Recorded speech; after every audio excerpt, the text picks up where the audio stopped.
Sir जब युवा को वो सपोर्ट नहीं करेंगे तो हम लोग उनको सपोर्ट करेंगे? ऐसा हो सकता है? हम लोग वोट देते हैं, आपको वोट देते हैं तो आप वोट का मान मर्यादा नहीं रखिएगा तो हम लोग आपको वोट देंगे? कोई युवा का धड़कन नहीं है। हम उनको जान गए हैं कि वो कैसा नेता है। उनके पास हम मिले भी हैं, हम जान गए हैं कि वो कैसा नेता है। अच्छा चलिए, सबसे पहले वीडियो एक बनाए थे अपने प्रोफाइल से और उसमें मिलियन लोग देखा है, थोड़ा दिखा दीजिए दर्शकों। आप भी जादव है, तो जब आप जादव जादव को चोट दीजिएगा तो सोच लीजिए कितना बड़ा घाव होता है।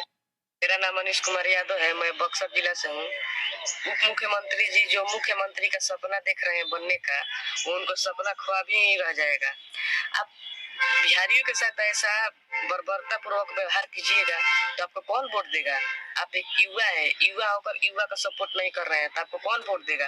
आप देखते रह जाइए। आप बोलते हैं जादव के नाम पर हम वोट लेंगे, जादव कोई नहीं वोट देगा। सब जादव जागरूक हो गया है, आपको कोई वोट नहीं देगा। जाति के नाम पर आप लोग वोट लेकर हम लोगों को ही रुआब दिखाते हैं। कि मिलियन में ये लोग देखा है। तो मैं बात करना चाहूंगा कि आखिर मामला क्या है। बिहार बहुत सारे यादव आके भी उनको गाली और उल्टा सीधा दे रहे हैं सोशल मीडिया पर कि देश बिहार को बर्बाद कर दिया, ये कर दिया, वो कर दिया। तो कहाँ तक सही है, कहाँ तक? अब बिहार के बर्बाद करने के बाद तो ये लोग नेताओं का हाथ में है। पत्रकार कैसे बिहार को बर्बाद कर सकता है? नेताओं का हाथ में है। अब बताइए, हमारे जाति के हैं तेजस्वी यादव जी, जो उनके पास हम गए थे। अब हम क्या यादव की बड़ाई करें, क्या शिकायत करें? तेजस्वी यादव जी है जो हमको खदेड़ दिया। बताइए इससे दुर्भाग्य की बात क्या है? अब इससे दुर्भाग्य की बात क्या है? हमारे दिल में चोट लगा है उनके लिए, जो हमको खदेड़ दिए हैं। उसके लिए हमको बहुत बड़ा दुख। सीएम मुख्यमंत्री जी है नीतीश कुमार जी, समाधान यात्रा के दौरान कठार में आए हुए थे। मैं आवेदन लिखकर काफिले के अंदर घुस गया। मुझको मार भी पड़ी थी, चोट भी लगा था। तो उसके बाद वो बोले कि आ जाओ, आवेदन लेकर गए थे। तो आवेदन उनको दिए, बोले कि 3 दिन के अंदर में तुम्हारे गांव में रोड जो है बन जाएगा। तो हम बोले कि सर 3 दिन के अंदर में देखिएगा सर, बनवा दीजिएगा। तो बोल रहे हम पे विश्वास नहीं है। विश्वास है कि नहीं है? मुख्यमंत्री जी के पास आ गए हो, विश्वास भी नहीं कर रहे हो। तो वहाँ पर एसडीएम साहब थे, बोले कि बाबू तुम प्रॉब्लम हमको बताओ, इतना सा प्रॉब्लम के लिए तुम सीएम साहब से बोल दिए, हम लोग को बेइज्जती करवा रहे हो तुम। तो हम बोले कि सर बेइज्जती की क्या बात है? वहाँ पर गाड़ियाँ जाती है आती है, वहाँ पर दुर्घटना हो रहा है बार बार। वहाँ पर हम लोग का आने जाने में परेशानी हो रही है। हम अपने घर में नहीं जा सकते हैं उस रास्ते की वजह से। सर हमारे घर में इतना पानी लग चुका है कि अब क्या बताए। इस दिन में पानी लगा हुआ है, तो बरसात के मौसम में वहाँ पर नाव चलने लगेगी। यही तो मामला है। और उसके बाद जब हम आवेदन दिए तो 3 दिन बाद 4 दिन बाद अधिकारी लोग के पास भी गए। वो लोग हमको इतना दौड़ा रहे हैं कि हम क्या करें अब। कोई जो है युवक, वो परेशानी नहीं हो जाएगा? अब अधिकारी लोग बोल रहे हैं कि तुम पे एफआईआर नहीं किए, तो सबसे बड़ी बात यही है। तो फिर मुख्यमंत्री के पास क्यों नहीं गए अपना आवेदन लेके कि अधिकारी कोई नहीं सुना? सर मुख्यमंत्री से मिलना हलवा है। अब हम वहाँ पर गए थे, मुख्यमंत्री जी नहीं, उनसे नहीं मिलने दिया गया। तो फिर हम आरजेडी कार्यालय के पास गए, तो वहाँ पर तेजस्वी यादव जी थे, मौजूद थे। वहाँ से समाधान यात्रा, कहीं से समाधान यात्रा करके आ रहे थे। वहाँ पर हम गए तो वहाँ उनका काफिला था। काफिले के पीछे से सब लोग को हम बात बताए, गार्ड लोग को भी बात बताए कि सर ऐसा ऐसा बात है, हमको पेट में थोड़ा थोड़ा दर्द है और देखिए ये आवेदन को हमको सुना नहीं जा रहा है, अधिकारियों द्वारा हमको खदेड़ दिया जा रहा है। तो वो बोले कि तुम्हारा सुनवाई हो जाएगा, तुम यहीं पर खड़े रहो और भैया आएंगे ना तो दौड़ के तुम चले जाना, तुम्हारा मामला थोड़ा गंभीर है, देखेंगे तो सुन लेंगे। तो हम वहाँ पर खड़े थे। खड़ा होने के बाद जब देखे तो हमारा हाथ पैर थोड़ा कांपने लगा कि कैसे भेंट होगा, कैसे भेंट होगा। तब देखे कि उनका जो शीशा है तो थोड़ा नीचे हो गया, ऐसे ऐसे हाथ कर रहे थे। तो अब उनके पीछे दौड़ गए, सब लोग को छोड़ के दौड़ गए, गेट के पास जाकर पहुंच गए। गेट के पास पहुंचे तो वहां पर तो गाड़ी रुकना ही रुकना है।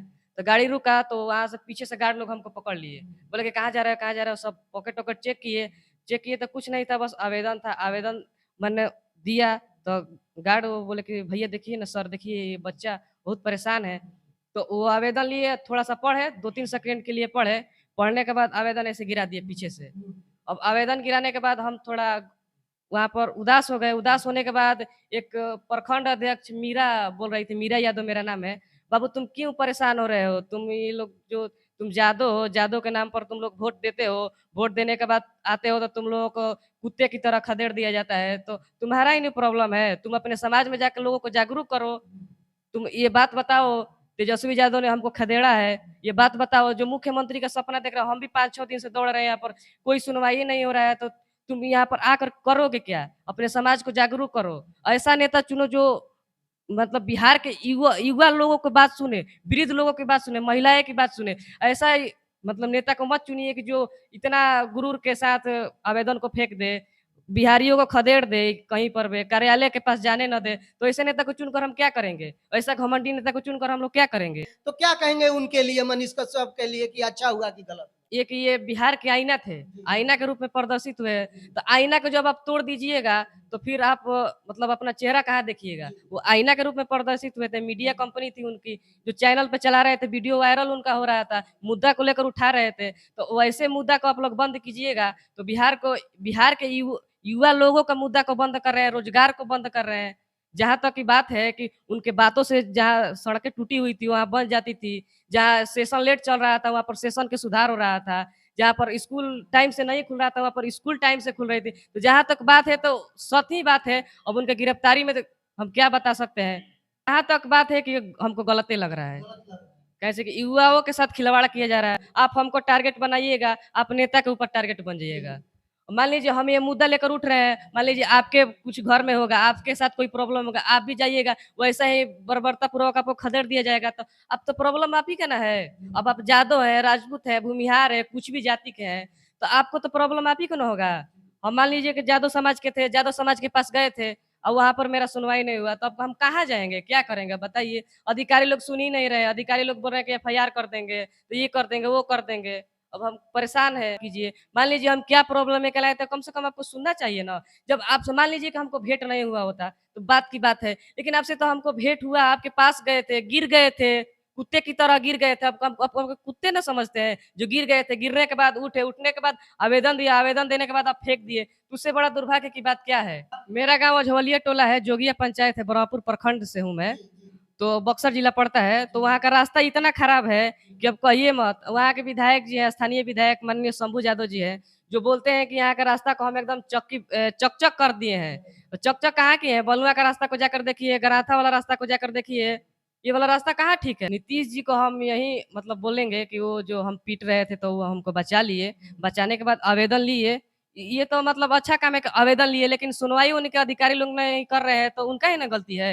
आप अधिकारी कैसे पाल रखे हैं, कैसा अधिकारी को रखे हैं यहाँ पर कि जो बात को सुन नहीं रहा है, जो मुख्यमंत्री की बात को नहीं सुन रहा है, तो हम तो एक आम नागरिक हैं, हमको कहीं पर मार के कोई फेंक देगा, कोई सुनने वाला है?